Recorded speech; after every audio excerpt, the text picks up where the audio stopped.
pay for them. New jobs since 2010. This economy has become a jobs factory.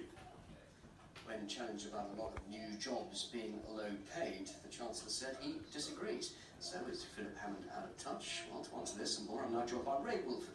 He's the author of Food Bank Britain. Ray, what key policies then do you want to see Philip Hammond put forward tomorrow in the budget?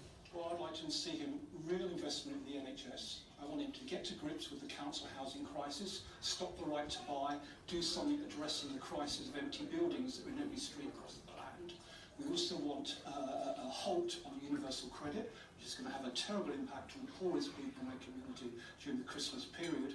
And we want to see real rethink about addressing the undercurrent problems we have in the country, like poverty.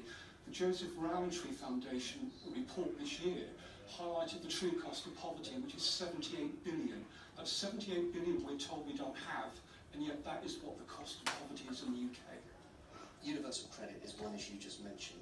Why isn't it going to work in the long run? It's recognised even by the Labour Party as, in principle, a good thing. It's just merely the way it's been implemented at the moment. I think the problem with the welfare reform is if you have the whole idea of a welfare system is one in which you give support and help to those most in need, and that's what we all as human beings want to see and know our government is about.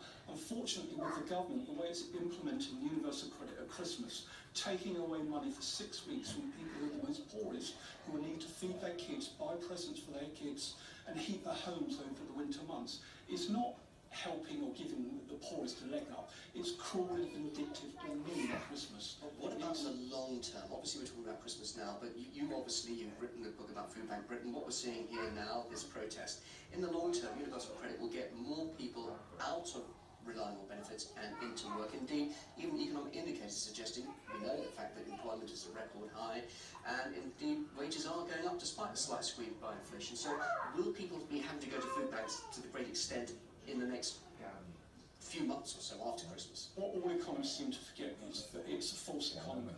When you actually pay low wages to low people, the taxman gives them subsidy, whether it's housing benefit, child tax credit or whatever. 68% of Londoners are on some sort of welfare. That means those people are paying less tax. If you actually give people decent pay, you end up with tax revenues, you reduce the welfare budget, and you actually create better lives and better opportunities for everybody. And unfortunately, we seem to be going through this agenda of actually scanning the economy, whether it's privatisation, PFI deals, and relying on zero-hour contracts. And that's not the way we should have a sustainable country. We should be looking long-term, and a food bank economy is not the economy all one based on debt. I know housing is one of the big issues on your list too. 300,000 homes a year are going to be built. Apparently, this is according to what Philip Hammond is going to be announcing tomorrow. I think it's an illusion. It costs 27 billion a year on a housing benefit to house people. We can build a lot of council housing with that. What people don't seem to realise is when you build council housing, that delivers rents for local authorities, which saves them money, not just on paying private landlords, but also on bed and breakfast, hostels, and the terrible impact it has on 120,000 children that have been in hospitals this Christmas.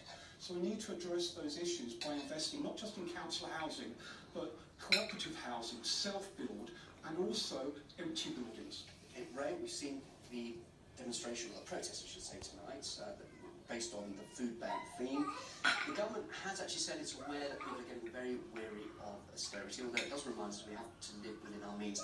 What sort of impact, right on the doorstep of, number 11, and of course number 10, will a demonstration or a protest like this have? I mean, the tragedy is poverty is an issue that's not cool, it's not fashionable. We had a big campaign, Make Poverty History, it died a death. It really makes me very tragic as a member of the European Union that we allow people to be starving on our streets. At this Christmas, people will be going through our bins looking for our leftover turkey to feed their kids. When the root of it is we were told that austerity was because we had no money, because we'd used it to pay out the banks. The banks have now paid back 95% of that money. If they'd paid that back, why are we still facing austerity? The reality is austerity is not about economics, it's all about a neoliberal political agenda, and that's what we need to challenge, is the logic and the economic, because the economic argument that the Tories put does not stand up when you study it. Ray Walford, thank you very much indeed for joining us here in the studio. And as Chancellor Philip Hammond